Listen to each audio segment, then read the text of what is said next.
మనం సాధారణంగా ఒక విషయం గురించి మాట్లాడుకుంటూనే ఉన్నాం. అందులో మీరు తరచుగా చెప్పే మాట ఏంటంటే, దేవుడు ఒక విషయం చెప్తున్నారు. ఉదాహరణకు దావీదుతో చెప్పింది సొలొమోనుతో చెప్పలేదు. ఎందుకంటే దావీదు ప్రవర్తన ఆయనకు బాగా తెలుసు. సొలొమోనుతో చెప్తున్నారు. అతను తప్పు చేస్తున్నాడని కాదు, ఒక హెచ్చరిక ఇస్తున్నారు. చాలా స్పష్టంగా చెప్తున్నారు. ఇవన్నీ జాగ్రత్త సుమా, ఇవన్నీ చేస్తే నేను వెళ్ళిపోతానని ఆయన చెప్తున్నారు. కానీ ఆ హెచ్చరిక ఉన్నప్పటికీ కూడా తప్పు జరుగుతోంది. నేను తప్పించుకోవాలి, దేవుడు నాకు తప్పించుకోవడానికి అవకాశం ఇస్తున్నాడు అనే దాన్ని దాటి ఏ హెచ్చరిక ఇచ్చారో ఆ హెచ్చరికలోనే సొలొమోను చిక్కుకుపోతాడు. మత్తయి 24లో కూడా అదే రకమైన హెచ్చరిక ఇస్తున్నారు. నా నామం చెప్పుకొని ఎలా వస్తారని మనం గత ఎపిసోడ్లో చూసాం. ఈరోజు ఈ హెచ్చరికను చూస్తుంటే నాకు వినేవాళ్ళం మనం తర్వాతి స్థాయికి వెళ్ళాలంటే ఎంత జాగ్రత్తగా ఉండాలనేది స్పష్టంగా అర్థమవుతోంది. మత్తయి దీన్ని మళ్ళీ 24లో స్పష్టపరుస్తున్నాడు. ఈ అధ్యాయాన్ని మనం ఎలా అర్థం చేసుకోవాలి? మనం కూడా అలా వెళ్ళిపోకూడదు కదా. అసలు దీన్ని ఎలా అర్థం ఇప్పుడు చేసుకోవాలి? మీరు వార్నింగ్ అని చూసినట్టయితే అది ఎలాగని చూడాలి. ఈ వార్నింగ్ యొక్క ఉద్దేశం ఏంటంటే, నేను బైబిల్ చూసినంతటిలో ఒక విషయం మాత్రం స్పష్టంగా తెలుస్తుంది. ఎవరికి ఏ వార్నింగ్ ఇవ్వబడుతుందో వాళ్ళు ఆ టెస్ట్కి వెళతారని అర్థం. ఓహో, ఆ టెస్ట్కి ఖచ్చితంగా వెళతారని అర్థం. పండు తినవద్దు అని చెప్తున్నాడంటే వాళ్ళు పండు తింటారు అనే టెస్ట్ వస్తుందని అర్థం. ఈ దేశములో అన్యజనులను అలౌ చేయొద్దు, వాళ్ళు మిమ్మల్ని చెడగొడతారని మోషే చెప్తున్నాడు. అలా ఆయన హెచ్చరిస్తూ ఉన్నాడు. అదేవిధంగా అటు తర్వాత ఇశ్రాయేల్ ప్రజలు చేస్తున్నారు. సొలొమోనుకి అదే విధమైన కాషన్ ఇస్తున్నాడు. అదే కార్యం నా పేరు చెప్పుకొని వస్తారు సుమా, జాగ్రత్త అని చెప్పానంటే దాన్ని నమ్మడానికి ఒక గ్రూపు తయారవుతుంది. వస్తారని అర్థం. వాళ్ళందరూ తప్పకుండా వస్తారు. ఈ చోట రెండవ పార్టీగా చూడాలి. అలా ఈ కాషన్ తీసుకొని మీరది క్రాస్ చేశారంటే, గాడ్ చెప్పేది అందుకే క్రాస్ చేయడానికే. ఓవర్కమ్. అవును, చాలామంది అది ఎలా తీసుకుంటున్నారు? అప్పుడు దేవుడు మనం పడతామని కదా చెప్తున్నాడు. పడతామని తెలిసి చెప్పడంలా, పడకూడదనే చెప్తున్నాడు. ఇలాంటి టెస్ట్ నీకు వస్తుంది, కేర్ఫుల్గా ఉండు. ఎందుకంటే ఆ పేతురుతో యేసు ఒక మాట చెప్తాడు, మిమ్మల్ని పట్టి గోధుమల వల్ల జల్లించుటకు సాతాను కోరుకున్నాడు. ఇప్పుడు అతనితో చెప్పాడు కదా, నిన్ను శోధిస్తాడని చెప్పాడు కదా. ఇదే అంతమంది ప్రవక్తలతోనూ ప్రజలకి ముందుగా తెలియజేస్తున్నాడు. ఇది దేవుడు మనపై ఉంచినటువంటి ప్రేమ. సో ఇలా ముందుగా చెప్తున్నప్పుడు ఆ కాషన్ని తీసుకుని ఆ ఏరియాలో మీరు చాలా జాగ్రత్తగా ఉండాలి. ఒక చోటికి వెళ్తున్నప్పుడు 4 వైపులా సందు వస్తుంది, కేర్ఫుల్గా ఉండమని బోర్డు పెడితే దాని అర్థం ఏంటి? 4 వైపులా సందు వస్తుందని చెప్పడానికి కాదు, నువ్వు కేర్ఫుల్గా ఉండడానికే. సో ఆ యొక్క కాషన్ ఆయన ఇచ్చి మరొకటి అందులో ఉంచాడు. ఇలాంటి టెస్ట్ వస్తుంది, నువ్వు కేర్ఫుల్గా ఉండు. అది గెలిచిన వెంటనే అతనికి ఒక ఇది ఉంచుంటాడు, ఒక రివార్డ్ ఉంచుంటాడు. అదే చాలా ఇంపార్టెంట్. ఆ రివార్డ్ పొందుకోవడానికైనా ఎగ్జామే ఇది. చాలామంది అడుగుతారు, అప్పుడు గాడ్ అలో చేయకుండా ఉండొచ్చే. అలో చేస్తున్నాడు. ఇలా వస్తుందని కాషన్ ఇచ్చేశాడు, నువ్వు కేర్ఫుల్గా ఉండు, ఇది క్రాస్ చేయి, నీకు రివార్డ్ ఉంటుంది. మనం ఎప్పుడూ మరో లెవెల్కి వెళ్ళడానికే స్పిరిచువల్ లైఫ్లో ఉన్నాం. ఈ భూమి నుండి కదిలి పరలోకానికి వెళ్ళే వారంగా ఉన్నాం. అప్పుడు ఈ భూమిలో ఏదో ఒకటి చేసి క్రాస్ చేసే వారిగా ఉన్నాం. అందుకే ముందుగానే చెప్తాడు, ఇలా ఒకటి వస్తుంది, కేర్ఫుల్గా ఉండమని. అప్పుడు క్రైస్తవ జీవితం అనేది మనం ఏదో ఒక రిటైర్మెంట్ ప్లాన్ తీసుకొని సంతోషంగా ఉండాలనుకోవడం ఒక స్థాయి కాదు. నన్ను వెంబడించే వారికి శ్రమలు ఉంటాయని తెలుసుకొని వెంబడించు అనేది తర్వాత స్థాయి. దీన్ని ఎలా అర్థం చేసుకోవాలి? నేను చెప్పింది అర్థమైందా? చెప్పినట్టు ఈ రిటైర్మెంట్ లెవెల్ ఇక్కడ లేదు. నేను అదే చెప్పాలనుకుంటున్నాను. ఎందుకంటే చాలా మంది ప్రశాంతంగా ఉండాలని ఏమనుకుంటున్నారంటే అందరూ, నేను ఇక్కడ యేసును అంగీకరించాను, నేను సంతోషంగా జీవించాను. ఇక్కడ నేను యేసును అంగీకరించా, సమాధానంగా ఉంటాను, సంతోషంగా ఉంటాను. ఎలాగంటే స్పిరిచువల్గా ఉంటాను. నేను వెళ్లేంత వరకు ఇక్కడ నాకు పోరాటం అనేది ఉంది. మంచి పోరాటము పోరాడి తిని నా పరుగు కడముట్టించి తిని. సో ఆయన అక్కడ నేను మంచి జీవితాన్ని గడిపాను అని చెప్పలేదు, మంచి పోరాటాన్ని. ఇది వచ్చి మీకు నియమించబడిందే. మీరు ఒక్కొక్క ఏజ్లోనూ ఒక్కొక్కటి క్రాస్ చేసి వస్తారు. అవును, 20లో ఒకటి, 40లో ఒకటి, 60లో ఒకటి, ఒక్కొక్కలా ఉంటుంది. ఆ ఒక్కొక్కటి క్రాస్ అయ్యేప్పుడు ఒక రివార్డ్ ఉంటుంది. మీరు అన్ని క్రాస్ అవుతున్నప్పుడు హెవెన్ రివార్డ్ అవుతుంది మీకు. అయితే ఒక పోరాటం మధ్యలోనే మనం దాటాల్సి ఉంటుంది. ఖచ్చితంగా. మీరు ఎప్పుడునూ ఒకటి తెలుసుకోండి, ఒక వస్తువు ఇప్పుడు మీ స్టూడియోలోనే ఉంది, ఒక వస్తువు యూజ్ చేయకపోతే ఏమవుతుంది? అలాగే తుప్పు పడుతుంది, అది వేస్ట్ అవుతుంది. అప్పుడు మీరు ఈ భూమిలో ఎందుకు ఊరికనే ఉంటారు? ఏదో ఒక ఉద్దేశం నిమిత్తం ఉంచుతాడు, అయిన తర్వాత తీసుకెళ్లిపోతాడు. ఆ తర్వాత ఇక్కడ నుంచి ప్రయోజనమే లేదు. ఈ రోజు అనేక మంది ఏమనుకుంటున్నాం, ఒక ప్రశాంతత ఎదురు చూస్తాం. అందరూ కూడా ఇన్ని రోజులు పరిగెత్తాం, మనం రెస్ట్ తీసుకున్నాం, మన విశ్రాంతి ఇక మీదట వచ్చేదిగా ఉంటది. మనకి రెస్ట్ ఇన్ పీస్ అన్నది అక్కడే ఉంటుంది. మనమందరూ ఇక్కడే ఎదురు చూస్తాం. ఇక్కడ ముగించే పని ఫినిష్ చేస్తాం. వర్క్ ఎగ్జామినేషన్ సెంటర్ లాగా రిజల్ట్ అక్కడ ఇచ్చేస్తాడు ఆయన. మనము ఈ రోజు ఈ వార్నింగ్ ని మనం ఎలా చూస్తామంటే, వార్నింగే ఉండకూడదు ఒకటి, ఇటువంటి విషయమే రాకూడదు మన లైఫ్లో. నెమ్మదిగా మనం సంపాదించాం, ఒక ఇంటిని కట్టాలి, అలా కూర్చోవాలి, 70-80 ఏళ్ల వరకు ఏ వ్యాధి రాకూడదు, అట్లే మరణించామా పరలోకం వెళ్ళాలి. ఇదే ఇష్టపడుతున్నారు. ఉమ్, అటువంటి పరలోకం లేదు. లోకములో మీకు శ్రమ కలుగును అని ఉంది. ఉమ్, ఆ శ్రమలు 2 విధాలుగా ఉన్నాయి. ఒకటి ఫిజికల్గా, ఇంకోటి స్పిరిచువల్గా ఉంది. ఆయన అంటున్నాడు, శ్రమ, బాధ, హింస, కరువు, వస్త్రహీనత ఇవి ఉన్నాయి. మనం పోరాడున్నది శరీరులతో కాదు గాని ప్రధానులతో, అధికారులతో, ప్రస్తుత అంధకార సంబుధులకు, లోకనాథులతో. ఈ రెండిట్లో ఏదైనా ఒకటి వచ్చి తీరుతుంది అన్ని కాలఘట్టాల్లోనూ. అలా మీరు క్రాస్ చేసి ముగిశాక, సరే అన్ని క్రాస్ చేసి ముగించావు, పీస్ఫుల్గా ఒక 10 సంవత్సరాలు ఉండిపోమ్మని దేవుడు ఇవ్వడు. ఎందుకు ఉండాలి?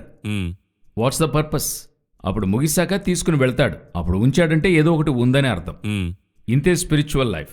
అప్పుడు ఈ వార్నింగ్ని తీసుకొని నేను అది క్రాస్ చేయాలి అనేది, అది క్రాస్ చేయడానికైనా అవసరమైన బలాన్ని కూడా ఇస్తాడు. అయితే ఖచ్చితంగా వస్తుంది, రాకుండా ఉండనే ఉండదు. ఉమ్. మనకి రాకూడదనేదే మన యొక్క ఆలోచన. వస్తుంది అంటాడు ఆయన, అది నీకు మంచిదని చెప్తున్నాడు ఆయన. అది వస్తుందని ఓ పక్క చెప్తున్నారు, ఆయన గమనిస్తూ ఉంటారని కూడా చెప్తున్నాడు, చెప్తున్నారు. బలము ఇస్తున్నాడు క్రాస్ చేయడానికి. అది మీరు క్రాస్ చేసిన తర్వాత రివార్డు ఇస్తాడు. అవును, కానీ ఇది బైబిల్ చదివితే రాదు, ధ్యానించాలి. ధ్యానించాలి. ఆయనతో పాటు ఈ కార్యాల్లో అంతా వాక్ చేయాలి. అనేకం ఉన్నాయి ఆ విషయాలు. కొండపైకి ఎక్కాలి. కొండపైకి ఎక్కాలి. ఎగ్జాక్ట్ గా కొండపైకి ఎక్కాలి. కొండపైకి ఎక్కాలి. ఇప్పుడు మనం మత్తయి 24కు వచ్చేద్దాం. ఇందులో ఈ మత్తయి 24లో జరిగినవి ఉన్నాయి, జరగబోయేవి ఉన్నాయి. ఇది 2000 సంవత్సరాలుగా ఉంది. క్రీస్తు చెప్పేటప్పుడు జరిగినవి చూస్తున్నాం, జరగబోయేవి చూస్తున్నాం. ఈ రోజు కూడా జరుగుతున్నవి చూస్తున్నాం, జరిగినవి చూస్తున్నాం, జరగబోయేవి చూస్తున్నాం. మత్తయి చాలా ప్రవచనాత్మకంగా రాస్తున్నారు.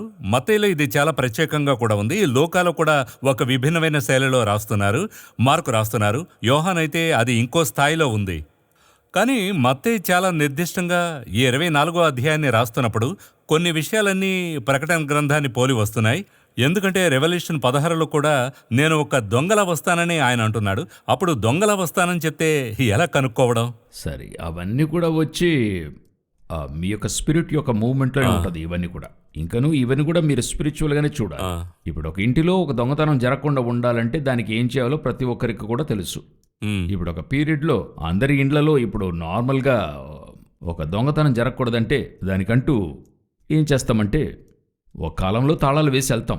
తాళాలు వేసి 1కి 2 సార్లు లాగి కూడా చూస్తారు, చెక్ చేద్దామని. అవునా? తర్వాత వెళ్లేదారిలో అడుగుతారు, తాళాలు వేసారా? అవును, ఓకే. సందేహం వస్తుంది కూడా ఉన్న వాళ్ళు అడుగుతారు, చాలా కాషన్గా మీరు లాగి చూసారా అని అడుగుతారు. ఆ లాగి చూసాం. ఇప్పుడు ఆ ట్రిప్ నెమ్మదిగా వెళ్ళి రావడానికి ఒకే కారణం ఏంటంటే లాక్ చేశాను నేను. కరెక్ట్. అవునా? ఇప్పుడు నేను లాక్ చేసినా పగలగొట్టి దొంగతనం చేయొచ్చు. అవును, లాక్ చేసినా పగలగొడుతున్నారు. ఇప్పుడు నేనేం చేశాను, సీసీ అన్నది తీసుకొచ్చా, క్లోజ్డ్ సర్క్యూట్ కెమెరా తెచ్చాను, 4 వైపులా పెట్టాను. మొబైల్ వస్తుంది, నాకు ఎప్పుడు అనిపిస్తుందో వేసి చూస్తాను. లైవ్ లో చూసుకోవచ్చు, లైవ్గా వస్తుంది. ఇప్పుడు దొంగ రాకుండా ఉన్నాడా? దానికి తగ్గట్టు వస్తాను, దానికి తగినట్టుగా వస్తున్నాడు. అప్పుడు అన్ని కాలఘట్టాల్లోనూ దొంగ అనే ఒకడు ఉంటూనే ఉంటాడు. ఆ దొంగ నుండి నేను కాషన్గా నా ఇంటిని కాపాడుకోవాలన్నది నాకు అన్ని కాలఘట్టాల్లో ఉండేటువంటి ఒక థాట్. మొదట లాక్ చేసిన కాలంలో సీసీ లేదు. అవును, అయితే సీసీ కాలంలో తాళం ఉంది, సీసీ ఉంది. అయినా నేను ఇంకా కాషన్గానే ఉన్నా. వాడు అడ్వాన్స్ అయ్యాడు. వాడు అది ఎప్పుడు అలాగే మా ఊరు వైపు ఒక సామెత చెప్తారు, దొంగ గొప్ప కాపలాకారుడు గొప్ప అని అడుగుతారు కదా. ఎవరు గొప్ప అని అడిగినట్లయితే దొంగ గొప్ప లేక కనిపెట్టినవాడు గొప్ప అని అడుగుతారు. ఎప్పుడు దొంగే గొప్ప అని అంటారు. ఏంటి కారణం అంటే ఎంతగా మీరు ఒక సెక్యూర్గా ఉంచినా గానీ అది మించి చేసేవాడు ఉన్నాడు కదా. ఎంతటి పాస్వర్డ్ అన్నా పెట్టండి, అది బ్రేక్ చేసి వెళ్తున్నారు కదా, హ్యాక్ చేసేవాళ్ళు ఉన్నారు కదా. సైబర్ సెక్యూరిటీ ఎంతటి దేశం యొక్క మిలిటరీ సీక్రెట్లే తీసుకెళ్లిపోతున్నారు. అవును. సో దొంగ గొప్ప కాపలదారుడు గొప్ప అంటే దొంగే గొప్ప అంటారు ఊర్లో. అప్పుడు ఈ యొక్క దొంగ వచ్చినట్లు వచ్చును అన్నప్పుడు నేను ఎలాగా ఎంత కాషన్గా ఉండాలన్నది ఆ ఎగ్జాంపుల్ చెప్తున్నారు. ఆ ఎగ్జాంపుల్ గానీ ఇది చెప్తున్నాడు. జాగ్రత్త, గమనించు, చూస్తూనే ఉండు. నువ్వెంతగా సీసీటీవీ పెట్టినా దొంగలించుకుని వెళ్ళిపోతాడు, ఎలాగైనా తీసుకెళ్తా. ఏ వీక్ పాయింట్ వదలొద్దంటున్నారు. అప్పుడు ఎలాగా ఈ దొంగ వస్తున్నప్పుడు ఎలాగ మీ ధనాన్ని భద్రపరుచుకుంటారో అదేలాగా మరి అనేక చోట్ల ప్రభు నెగటివ్ పారబుల్ యూజ్ చేయడం అవుతుంది. చాలా అందంగా యూజ్ చేస్తారు, చాలా అద్భుతంగా ఉంటుంది. మరి పరలోక రాజ్యాన్ని గురించి చెప్పేప్పుడు పులిసిన పిండితో సమానం అంటాడు. ఎందుకంటే పులిసిన పిండి అంటే బైబిల్ మటుకైతే నెగిటివ్. అవును. అయితే ఒక చోట పరలోక రాజ్యానికి యూజ్ చేస్తాడు. కరెక్ట్. అదేవిధంగా తన్ను గూర్చి ఒక దగ్గర ఒక యజమానుని గూర్చి చెప్తూ అతను ఒక దయలేని యజమాని అని అంటాడు. తనను ఆ విధంగా చెప్పుకుంటాడు. సో ఒక నెగటివ్ పారబుల్ యూజ్ చేస్తున్నాడు. ఇది కూడా అటువంటిదే. దొంగ వచ్చినట్లుగా వస్తున్నాడు ఆయన. అతడు ఎలాగొచ్చి ఏం చేసినా గానీ దొంగలించుకుని వెళ్ళిపోతాడు. ఆ విధంగానే అలర్ట్గా ఉండాలి నన్ను సంధించడానికి. మీరు దొంగను సంధించడానికి ఎలా అలర్ట్గా ఉంటారు? వాణ్ణి పట్టుకోవాలి, గట్టిగా పట్టుకోవాలి, వదలకూడదు. ఆ విధంగానే కదా. అవును, ఆ విధంగా పట్టుకోవడానికి మీరు రెడీగా ఉండాలట. అవును. సో ప్రిపరేషన్ మోడ్లోనే ఉండాలి ఆల్వేస్. మీరు అప్పుడు నిద్రపోకూడదా అంటే ఫిజికలీ ఇది ఎలాగుంటుందో అలాగే స్పిరిచువలీ కూడా. స్పిరిచువల్ గా నిద్రపోవద్దు. నిద్రపోవద్దు. ఆయన ఏం చెప్తున్నాడంటే, పరమగీతంలో ఒక మాట ఉంది, నేను నిద్రించితేనే గాని నా మనస్సు మేలుకొని ఉన్నది. నేను నిద్రపోయాను, అందులో మార్పు లేదు. అయితే నా ఆత్మ మటుకు ఎప్పుడైనా వస్తాడు అని వెయిట్ చేస్తూనే ఉందట అని వధువు చెప్తోంది. ఆ విధంగానే రాకడ కొరకు ఎదురు చూడవలసిన వారిగా ఉండాలని అక్కడ చెప్తోంది. నీకు ఎలా లోకంలో బాధలున్నా గాని, ఒకవైపు వెళుతూ ఉన్నా లేక ఎటువంటి సమస్యలు ఒకవైపు ఉన్నా గాని, లోక ప్రకారంగా కుటుంబం అని ఉండనివ్వండి, అలర్ట్ గా ఉండాలి. వాటికి మధ్యలో మీ మనస్సు ఒక వైపున ఆయన శబ్దానికి వెయిట్ చేస్తూ ఉండాలి. లాంగ్ చేయాలి. లాంగ్. యేసు వచ్చేశాడు, ఆ బూర శబ్దం, యేసు వచ్చాడు అనే సౌండ్ వింటున్నప్పుడు నువ్వు బయలుదేరు అన్నప్పుడు టక్కని బయలుదేరాలి. ఈ ఎక్సోడస్లో ఒక విషయం ఉంటుంది, నిర్గమాకాండంలో.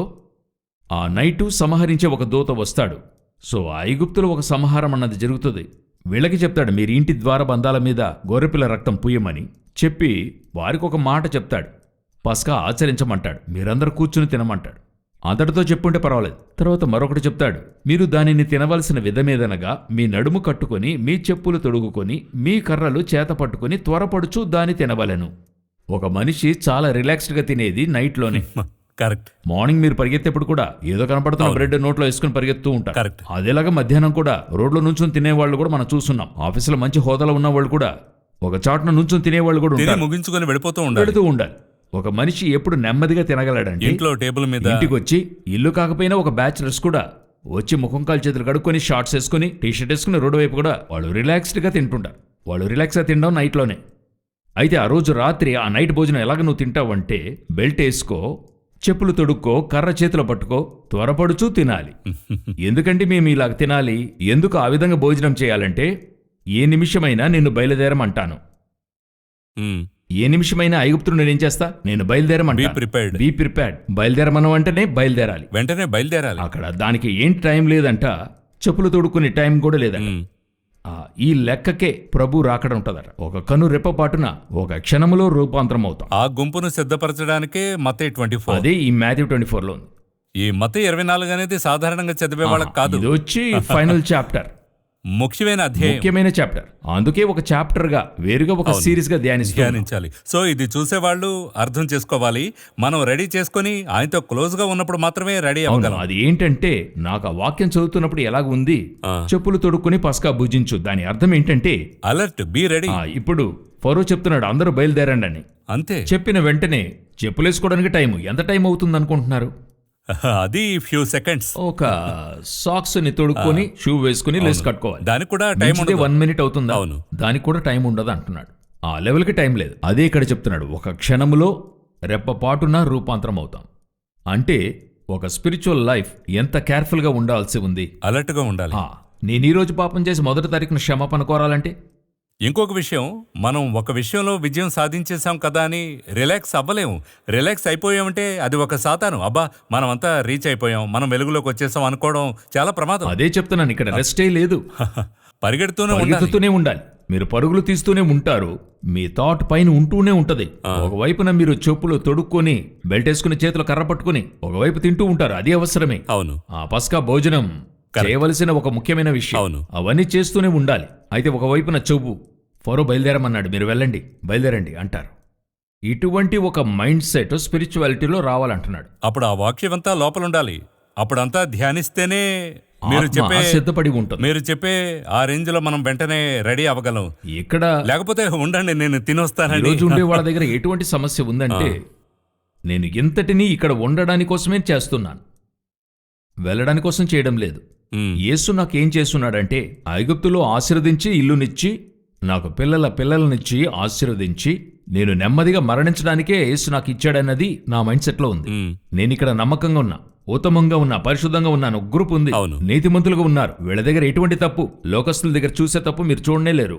కరెక్ట్ గా ఉన్నారు, చర్చ్కి వెళ్తారు, వాళ్ళు చేయవలసిన రిలీజియస్ పనులని కరెక్ట్ గా చేస్తారు.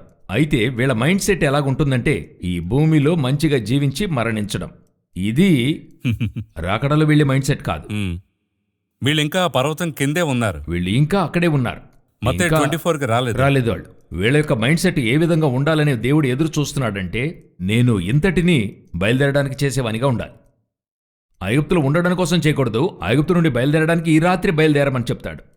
ఆ విధంగా మీ ఆత్మీయ జీవితం ఇక్కడ మీరెంతైనా పనికెళ్ళండి, కుటుంబాన్ని చూడండి. హానోకు దేవునితో సంచరిస్తూ ఉన్నాడు. ఆ పైన వాక్యం కూడా కుమారులను కుమార్తెలను కన్నాడు. అప్పుడు ఒకవైపు walking with God, family life కరెక్ట్గా వెళుతుంది, ఇటువైపు ఇది సరిగ్గా వెళ్తుంది. రెండింటినీ హ్యాండిల్ చేయమంటున్నాడు. ఈ పని చేస్తూ దేవునితో ఒకవైపు సంచరిస్తూ ఉండాలి, పరిగెత్తాలి, నడుస్తూ ఉండాలి. ఏ క్షణమైనా ఆ దొంగ వలె నాకేం ఆశ్చర్యమంటే, ఒక ట్రైన్ 2 నిమిషాలు ఆగుతుంది. ఈ ట్రైన్ కొన్ని స్టేషన్స్లో, మధ్యలో ఉండే స్టేషన్స్లో 2 మినిట్సే ఆగుతుంది. 2 మినిట్స్లో అక్కడ 2 మినిట్స్ నిల్చున్న ట్రైన్కి అందులో ఎక్కే ప్యాసింజర్స్ ఎలా ఉంటారో మీరు చూసారా? చాలా టైమింగ్తో ఎక్కుతారు, టైమింగ్కి ముందే వచ్చేస్తారు. కరెక్ట్గా ఉంటుంది. తర్వాత ఏం చేస్తారని అడిగితే, ఆ ప్లాట్ఫామ్లో దుకాణాలు పెట్టుకున్న వారు ఉంటారు కదా, వారి దగ్గర అడుగుతారు, ఈ కోచ్ ఎక్కడ ఆగుతుందని అడుగుతారు. కరెక్ట్గా నిలబడతారు. అవునా? ఆ కోచ్ ఇక్కడే ఆగుతుందన్న చోట వెళ్ళి నుంచుంటారు. ఒకరిని కాదు, ఇద్దరిని అడుగుతారు. అది రీకన్ఫర్మ్ చేసుకుంటారు. అలా వెళ్ళి ఆ చోట నుంచుంటారు. అలా ఆ ట్రైన్ వస్తూ వీళ్ళని అప్రోచ్ అవుతూ ఉంటే వీళ్ళకి గడగడనే ఉంటుంది. ఎందుకు ఆ కోచ్ కరెక్ట్గా నిలబడాలి. 2 నిమిషాలు ఆగుతుంది. 2 నిమిషాలు ఆగుతుంది. 2 నిమిషాలు ఆగే ట్రైన్కే మీరు ఇంత కేర్ఫుల్గా ఉంటున్నారంటే 1 నిమిషం ఆగే ట్రైన్కి ఎలా నుంచుంటారు? ఒక రెప్పపాటు, ఒక క్షణంలో రూపాంతరం అవుతాను. అప్పుడు ఆ నడుము కట్టుకుని, ఆ బెల్ట్ వేసుకుని, కర్రను చేత పట్టుకుని, చెప్పులు వేసుకుని, I need to be alert, I need to be very careful, I should miss the minute. అదే అక్కడ చాలా ఇంపార్టెంట్. ఈరోజు ఈ యొక్క విషయాలు ఎందుకు ఈ సూచనలు చూస్తున్నాం? ఒక సూచన చూసాం, ఈరోజు 2వ సూచన కూడా మనం చూడబోతున్నాం. ఎందుకు చూడబోతున్నామంటే, ఇంతటిని విని ఒకవేళ సిద్ధపడకపోతే, డైవర్ట్ అయిపోతే, మనం ఇప్పుడు ఎందుకు ఈ సిరీస్ చెప్పుకుంటున్నాము? నేనెప్పుడు ఒక విషయాన్ని యోచిస్తా. మనకి టైటిల్ దేవుడే ఇస్తున్నాడు, దేని గురించి మాట్లాడాలనేది చెప్తున్నాడు. ఇప్పుడు పర్టికులర్గా ఎందుకు 24th చాప్టర్ని చెప్పుకుంటున్నాం? మనం దీనికి ముందు 4-5 సంవత్సరాలుగా ప్రోగ్రామ్స్ చేస్తూ ఉన్నాం. ఆ ప్రకటన చేస్తున్నాము, దానియేలు చేస్తున్నాము, ఆఫీస్ ఆఫ్ ద చర్చ్ చేశాము, ఆ మార్కు చేశాము, లూకా చేశాము, చాలా చేశాం. దేవుని ఇల్లు, దేవుని గృహము, ఎన్నో చేశాం. అయితే ఇవన్నీ కూడా దాటి ఎందుకు ఈ టైంలో మనం ఇది చేస్తున్నాం? ఇలాగుంటున్నప్పుడు నేనెంతో నమ్ముతున్నాను, విశ్వసిస్తున్నా, ఇటువంటి కార్యాలన్నీ కూడా జరిగేటువంటి కాలఘట్టంలోనికి వచ్చింది భూమి. ఇది 2000 సంవత్సరాలకైనా ప్రాఫెసీ. అదే సమయంలో ఆ ప్రాఫెసీ ఎక్స్ప్లెయిన్ చేయాల్సిన టైం ఇది. అందుకే దేవుడు ఈ ప్రోగ్రాం మనకి. మీరు చెప్పేది చూస్తుంటే ఒక సమయం వస్తుంది, మనం ఇక్కడ చెప్పింది రికార్డ్ అయింది ఎక్కడో ప్రతిధ్వనిస్తుంది, కానీ ఇలా మళ్ళీ చేయడానికి కుదరకపోవడానికి కూడా ఒక అవకాశం ఉంది. ఇప్పుడు మనం ఇది చేయడమే, ఈ సమయంలో దేవుడు చుట్టూ ఎన్నో విషయాలు జరిగిస్తూ ఉంటాడు. దానికి ఇది ఒక టూల్గా ఉండే అవకాశం ఉంది.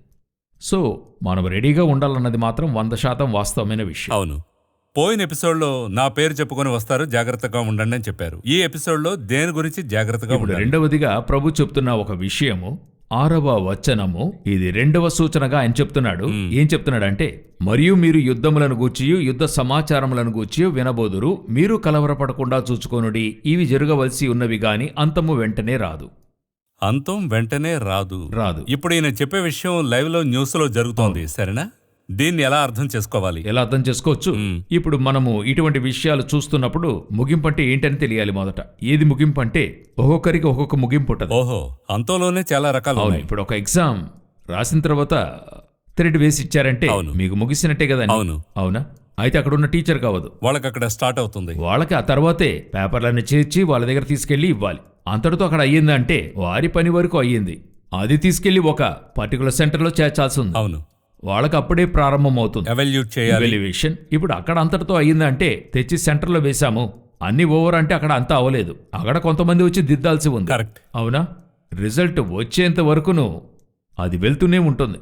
ఓకే, పేపర్ కి దారం కట్టడం ఒక భాగం, అది ఒక ముగింపు. అది స్టూడెంట్ ముగింపు. స్టూడెంట్ ముగించేశానంటే ముగించే వాడిని అడిగితే జాలీగా ఉంటాడు, ఎగ్జామ్ రాశానని. పాస్ ఆ ఫెయిల్ అన్నది తర్వాత చూసుకుందాం. అవునా? ఇప్పుడు ఆ పేపర్లన్నా తీసుకున్న టీచరు వాళ్ళతో బయటికి రారు. వాళ్ళన్నీ తీసుకుని లెక్కలు చూసి అవి రెడీ చేసి తీసుకెళ్లి ఒక పర్టికులర్ హెడ్ మాస్టర్ రూమ్ లో తీసుకెళ్లి ఆ రూమ్ లో ఉంచిన తర్వాతే వాళ్ళు సంతోషంగా బయటికి వెళ్తారు. ఎందుకంటే వాళ్ళ పని ఇంకా ముగింపు అక్కడ ఉంది. ఆ విధంగా ఇప్పుడు ఇక్కడ అడిగినటువంటి ప్రశ్న ఏంటి అనేది మొదట చూడాలి. 3వ వచనం చెప్తుంది, నీ రాకడకును ఈ యుగ సమాప్తికిని సూచనలేవి మాతో చెప్పమనగా. రాకడ, లోక అంతం రెండూ ఉన్నాయి. ఇప్పుడు మనము రాకడ గురించే చెప్పుకుంటున్నాం. అక్కడ వాళ్ళు అడిగింది యుగ సమాప్తి. ఇక్కడ ఈయన చెప్తున్నాడు, యుద్ధములను గూర్చియు యుద్ధ సమాచారములను గూర్చి వినబోదురు, మీరు కలవరపడకుండా చూచుకొనుడి, ఇవి జరగవలసి ఉన్నవి గాని అంతము వెంటనే రాదు. ఏ ముగింపు రాదంటే అక్కడ వాక్యం చెప్తుంది, యుగ సమాప్తికే వారు సూచనలు అడుగుతున్నారు, ఆ ముగింపు రాదు. లోకం ఇప్పుడు ముగియదు. చాలా మంది లోకం అంతరిస్తుంది, భూమి అంతరిస్తుంది, అవేవి కావు, అవేవి ఇప్పుడు జరగవు. ఇవి రాకడకైన సూచనలే గాని న్యాయ తీర్పు కాలం ఇంకొకటి ఉంది. ఓకే, ఆ ముగింపు వేరింకెక్కడో ఉంది. అర్థమైంది. ఆ ముగింపు రాదంటున్నాడు ఇక్కడ. మ్మ్. దీన్ని ఎలాగ తీసుకుంటున్నాము, చదివే వాళ్ళు ఎలాగనుకుంటున్నారు, ఇవన్నీ జరుగుతాయి కానీ యేసు ఇప్పుడు రాడు. ఆయనే ముగింపు వెంటనే రాదన్నాడు కదా. ఆహా, అబ్బాయి పని అంతటితో అయినట్టే. ఆ తాడు కట్టి ఇవ్వడం విశ్వాసి ఒక పని, ముగుస్తుంది. చర్చి ఒక పని అక్కడ అయిపోతుంది. అయితే న్యాయ తీర్పు ముగింపు అక్కడుంది. యుగ సమాప్తి, వాళ్ళు అడిగిన ప్రశ్న యుగ సమాప్తి. ఆ ముగింపే ఇక్కడ మాట్లాడుతున్నాడు. ఓకే, ఓకేనా? అప్పుడు మనం ఇక్కడ చూడాల్సిన విషయం ఏంటి? రెండవ సూచనగా యుద్ధములను గురించి, యుద్ధ సమాచారములను గురించి వింటాం. మాట్లాడుతున్నారు. ఇప్పుడు ఇది చూస్తూ ఉన్నప్పుడు మీరు యుద్ధ సమాచారం అంటున్నారు కదా, నేను ఒక వాక్యం చెప్తా, అది వరల్డ్లీగా మీరు యోచించండి, సరేనా? తర్వాత స్పిరిచువల్గా నేను చెప్తాను. 1 John chapter 2 verses 18 చదవండి. Dear children, this is the last hour. As you have heard that the Antichrist is coming, even now many Antichrists have come. This is how we know it is the last hour. ఎలా చెప్తున్నారు? Last hour అని ఎప్పుడు రాస్తున్నాడు? రెవల్యూషన్లో యోహాను దాన్ని స్పష్టపరుస్తున్నాడు. జానే రాస్తున్నాడు. అవును. John రాస్తూ ఇది 1st centuryలో రాస్తున్నాడు. చివరి గడి అని. లాస్ట్ అవర్ అని దేన్ని బట్టి రాసి ఉంటాడు ఆయన? ఒక ఉదాహరణగా అడుగుతున్నా. స్పిరిచువల్గా రాశాడు, స్పిరిచువల్గా మనం అది ఉంచుదాం. ఒక లోక ప్రకారంగా లాస్ట్ అవర్ దాన్ని ఎలా చూస్తుంటాడు? ఇప్పుడు నేను ఎలాగ చూస్తున్నానంటే, జాన్ ఉండే ఈ కాలఘట్టంలోనే యెరూషలేము సైన్యముల చేత మోహరించబడుతుంది. ఎలా మోహరించబడింది అని అడిగితే, రోమ చక్రవర్తి టైటస్ ఏం చేస్తున్నాడు? యెరూషలేమును పట్టుకుంటాడు, మొత్తం తగలబెడతాడు. అవును, కూల్చివేస్తాడు, డెమాలిష్ చేస్తాడు. యెరూషలేము సైన్యముల చేత మోహరించబడును. ఇక్కడ చదివి చూడండి. యేసు చెప్పిన గుర్తులలో ఒకటి ఏమైందంటే, యెరూషలేము దండ్ల చేత చుట్టబడుట అనేది చెప్తాడు. కరెక్ట్. అప్పుడు యెరూషలేము దండ్ల చేత చుట్టబడుట అని చెప్పినప్పుడు ఈ విషయాన్ని జాన్ అప్పుడే చూస్తున్నాడు, లైవ్ లో చూస్తున్నారు, లైవ్ గా చూస్తున్నాడు. టైటస్ ఏం చేస్తున్నాడు? టోటల్ గా ఇది చేస్తున్నాడు. ఇప్పుడు దేవాలయము పడగొట్టబడుతుంది, కాల్చబడుతుంది, కూల్చబడుతుంది. తర్వాత 20 సంవత్సరాలు 90లోగా 70 to 90లోగా టోటల్గా ఇస్రాయేల్ కనబడకుండా పోయింది. అంతమంది స్కాటర్ అవుతున్నారు, వరల్డ్ ఫుల్గా చెదిరిపోతున్నారు.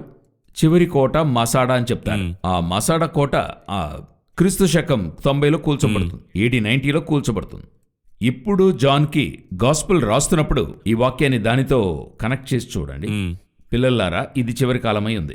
ఎందుకంటే యేసు మాకు అప్పుడే చెప్పాడు, యెరూషలేము దండ్ల చేత చుట్టబడింది. ఓకే, ఇది పరిశుద్ధాత్మ జాన్తో రాపిస్తున్నాడు. నేను ఒక ఉదాహరణకు చెప్తున్నా, ఇలాగే జరిగి ఉండాలని చెప్పడంలా, నేను ఆ స్థలంలో ఉండి ఎలా వాక్యాన్ని అర్థం చేసుకుంటున్నా.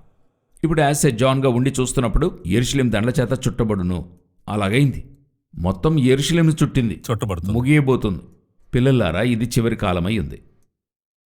అటు యేసు చెప్తున్నాడు, హేయమైన వస్తువు ఉంచబడుతుంది, దానియేలు ప్రవక్త చెప్పాడు కదా, చదువువాడు గ్రహించునుగాక, రాతి మీద రాయి లేకుండా పడగొట్టబడును, కంటికి ముందు జరుగుతుంది అని జరుగుతున్నాయి రాస్తున్నాడు. This is the last hour అని రాస్తున్నాడు.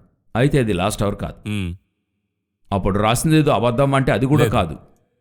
ఆయన చెప్పిన యెరూషలేము దండ్ల చేత చుట్టబడటం వేరే, ఆయన చెప్పిన యాంటీక్రైస్ట్ పీరియడ్ వేరే, కానీ వాటికైన కార్యాలు అప్పుడే జరగడం ఆరంభించాయి. అదే ఆయన అక్కడ రాస్తున్నాడు. అందులోనే చూస్తే శ్రమ ఉంది, మహాశ్రమ ఉంది. అవును. ఇప్పుడు ఈయన ఇది రాసి ఆ చోట this is the last hour అని రాస్తున్నాడు. అర్థమవుతుందా? అప్పుడు అదే విధంగా ఒక్కొక్క కాలఘట్టంలోనూ యుద్ధం జరుగుతుంది. ప్రతి కాలఘట్టంలోనూ యుద్ధం జరుగుతుంది. 2000 సంవత్సరాలకు జరుగుతుంది. ఒక వార్కైనా ఒక స్టాటిస్టిక్స్ ఏమని చెప్తున్నారంటే, ఈ 2000 yearsలో మాత్రము వేల లెక్కలో జనులు చనిపోయిన వార్స్ జరిగాయి, ఎన్నో జరిగాయి. అవి మాత్రమే 4000కు పైగా ఉన్నాయంట. 4000 of వార్స్. ఈ first world war, second world war, తర్వాత ఎన్నో వార్స్ అని చెప్తున్నాం కదా, ఇవన్నీ కూడా 4000 వరకు జరిగాయి. అంటే ఒక ఏడాదికి 2 యుద్ధాలు లెక్క వేస్తే యావరేజ్గా వేసుకుంటే. అది మాత్రమే కాకుండా చిన్న వార్స్ అంటుంటారు, స్మాల్ వార్స్, అంతర్గతంగా ప్రాంతాల్లో జరుగుతుంటాయి. అవన్నీ లెక్కలోనే లేవు. ఇప్పుడు మీకు చిన్నవారు పెద్దవారని మీరు లెక్క వేయచ్చు. దేని బట్టి అంటే మీడియా ఉండటం వల్ల. ఆ రోజు మీ పక్కన జరిగేది కదా మీకు పెద్దవారు. అవును కదా. మీ పట్టణానికి పక్కన ఉన్న పట్టణానికి జరిగితే అది పెద్దవారు కదా. అవును. మీ పట్టణాన్నంతా ఒకటి కాల్చివేసి మిమ్మల్ని ధ్వంసం చేస్తున్నాడు, అది పెద్దవారు మీకు. అవును కదా. సో అటువంటి వార్స్కి లెక్కే లేదట. సో ఎన్ని వార్స్ జరుగుతున్నాయే, యేసు దేన్ని చెప్తున్నాడు. అప్పుడు ఒక్కొక్క వారు జరుగుతున్నప్పుడు నాకేమనిపిస్తుంది, చివరి కాలం వచ్చింది అని అనిపిస్తూనే ఉంటుంది నాకు. అప్పుడు రియల్గా యేసు చెప్పిన యుద్ధం అంటే ఏంటి, ఆయన ఏ యుద్ధాన్ని చెప్తున్నాడు, దేని గూర్చి యేసుక్రీస్తు ఈ చోట యుద్ధములు, యుద్ధ సమాచారములు వింటారు అని చెప్పబడుతున్న ఆ విషయం ఏంటి? ఇదే స్పిరిచువల్ పాయింట్. యేసు చెప్పింది గుర్తించాలి. ఎప్పుడు కూడా ఒక బుక్ని మ్మ్. ఆథర్ యొక్క పాయింట్ ఆఫ్ వ్యూలో చదివితేనే మీకు ఆ బుక్లో ఆయన రాసిన పాయింట్ తెలుస్తుంది. అవును. అవునా? ఇది నేను చెప్పేది దేవుణ్ణి అంగీకరించడానికి ముందుగా అప్పుడంతా చాలా ఈ కరాతే చిత్రాలు వచ్చాయి. అన్ని ఇంగ్లీష్లోనే వచ్చాయి. అవును. మన భాషలో ఉండదు. తర్వాతే డబ్బింగ్ వచ్చింది. అన్ని ఇంగ్లీష్లో వచ్చాయి. ఒక ఫిల్మ్కి మేము 10 మంది వెళ్తే 10 మంది 10 కథలు చెప్తాం. మేము అర్థం చేసుకున్న విధానం అదే బట్టి. కథను 10 ఆ రకాలుగా. ఫిల్మ్కి 10 మంది 10 కథలు చెప్తాం. ఎందుకు ఒకరికి ఇంగ్లీష్ తెలియదు అప్పుడు. ప్రతి ఒక్కరూ ఒక కథ. ఆ విధంగా ఈ బైబిల్ చదివి వారి వారికి వారి వారి ఇంటర్ప్రిటేషన్ ఉంటారు. కరెక్ట్. కానీ రియల్గా ఎవరికి తెలుసు అంటే ఫిల్మ్ డైరెక్టర్కే తెలుసు. మ్మ్. ఆ విధంగానే ఇది రాసిన పరిశుద్ధాత్మకే తెలుస్తుంది. మ్మ్. కరెక్ట్గా ఆయన ఏ వారు గురించి రాస్తున్నాడు, దేని గురించి చెప్తున్నాడు అనేది మనకు అప్పుడే తెలుస్తుంది. అప్పుడు మనం ఆత్మదేవుని చూపులోనే మనం దగ్గరకు వెళితేనే ఆయన అర్థం అవుతారు. అందువల్లే చెవిగలవాడు ఆత్మ చెప్పు సంగతులు వినుగాక, సంఘములకు చెప్పేది వినుగాక. అప్పుడు పరిశుద్ధాత్మ యొక్క నడిపింపు లేకుండా మీరేది కూడా చదవలేరు. అప్పుడు ఈ వాక్యాన్ని చదువుతున్నప్పుడు 24వ అధ్యాయం 6వ వచనాన్ని చదువుతున్నప్పుడు యుద్ధములు యుద్ధపు సమాచారములు వింటారంటే నేను క్రితం 70 నుండి 100 ఏళ్లలో జరిగిన వరల్డ్ వార్ గురించి విన్నాను. అవును. మనకి ఇందులో ఉంది, హిస్టరీ బుక్ లో ఉంది. హిస్టరీ బుక్ లో ఉంది. Second 70 World War. ఏళ్ల క్రితం చూసినట్లయితే సెకండ్ వరల్డ్ వార్ గురించి నేను విన్నాను. ఇప్పుడు అదే ఒక 1000 years కి ముందైతే క్రూసేడర్స్ సిలువ గుర్తు పోరును గురించి విన్నాను. ఇలా ఒక్కొక్క వార్ను గురించి చదువుతూ ఉన్నామే. రియల్గా యేసు ఏ వార్ని చెప్తున్నాడు, ఆ వార్ ఎప్పుడు జరుగుతుందో అదే చివరి కాలం. నీ రాకడకు సూచనలు అడుగుతున్నారు కదా, ఆ వార్ ఏదో మీరు కరెక్ట్గా చదివి కనిపెడితే గానీ ఆయన రాకడకైన సూచనల వారు మీరు చదవచ్చు. లేకపోతే అన్ని వార్లు కూడా మీరు ఎలాగ తీసుకుంటారు. ఇప్పుడు రాబోతోంది. ఇప్పుడు వస్తున్నాడని యోహాను చెప్పినట్టు మీరు అర్థం చేసుకునే అవకాశం ఉంది. యోహాను అలా రాయలా, అది పరిశుద్ధాత్ముడు రాయించడని నమోదు చేస్తున్నా. అది పరిశుద్ధాత్ముడు చివరి కాలం గురించే రాయించాడు. యాజ్ ఎ యోహానుగా నేను ఉంటే నేనెలా చూస్తానని చెప్తా. పిల్లలు ఇది చివరి కాలంగా ఉందని నేను ఎలా చూస్తా? యెరూషలేం పడగొడుతున్నారు, చివరి కాలం వచ్చిందని చూస్తాను కదా. కానీ రియల్గా ఇంకా రాలేదు, అప్పుడే స్టార్ట్ అవుతుంది. ఆ విధంగా యేసు ప్రభు ఏది చివరి కాలం అని చెప్తున్నాడు, ఏ వారు చెప్తున్నాడు, అది మీరు వివరంగా చదివి తెలుసుకున్నట్టయితే మీకు ఆ ఎండ్ టైం తెలుస్తుంది. ఈజీగా ఈ వారే ఇప్పుడు యేసు వచ్చే కాలఘట్టం అని ఈజీగా అర్థం చేసుకోగలరు. అయితే ఈ ఎపిసోడ్ నుంచి నేను అడిగేది ఏంటంటే, మనం ఇంత దూరం వచ్చాం, ఇప్పుడు ఈ యుద్ధాన్ని ఎలా అర్థం చేసుకోవాలి? ఇందులో ఇంకా లోతుగా వెళ్ళడానికి వచ్చే ఎపిసోడ్లో దేని గురించి మాట్లాడబోతున్నాం? ఇప్పుడు ఈ వారు స్టార్ట్ అయ్యింది. మ్మ్. ఆల్మోస్ట్ ఈ వార్ వచ్చి వరల్డ్ అంతటా, వరల్డ్లో పలు చోట్ల స్టార్ట్ అయింది. ఇందులో 2 టీంల గురించి చెప్తాడు ఈ వార్కి. ఆ టీం ఇప్పుడు రెడీగా ఉంది. ఇప్పుడు వీరందరూ ఒక విధమైన అనౌన్స్మెంట్, ఈ వార్కైనా అనౌన్స్మెంట్ ఇవ్వని ఆరంభించారు. సో ఆ యొక్క వారు అది ఎక్కడ ఎలా అని చదివి అర్థం చేసుకునేప్పుడు ఈ వారు గురించి మీరు తెలుసుకోవచ్చు. అది ఎన్ టైంకైనదని మీకే అర్థమైపోతుంది. అవన్నీ కూడా బైబిల్ నుంచే మనం చూడబోతున్నాం. సో మొత్తానికి జరిగినవి ఉన్నాయి, జరగబోయేవి ఇక్కడే ఉన్నాయి. అవును. వెతకాల్సిన బాధ్యత మనదే. పరిశోధించి చదివి చూడమంటున్నాడు. సో మనం వెతకకుండా మనమే ఏదో ఒక ఊహగా అనుకోవడం తప్పు. వచ్చే ఎపిసోడ్లో ఎలా వెతకాలి, ఎలా అర్థం వారు ఏంటి, చేసుకోవాలి, ఎక్కడ ఉంది అనేటువంటిది మనం చూడొచ్చు. ఈ కార్యక్రమానికి వచ్చినందుకు థ్యాంక్స్. తర్వాత ఎపిసోడ్ కోసం వెయిట్ చేస్తున్నాను. రండి, మళ్ళీ కలుద్దాం, మరిన్ని వివరాలు తెలుసుకుందాం. Thank you. God bless.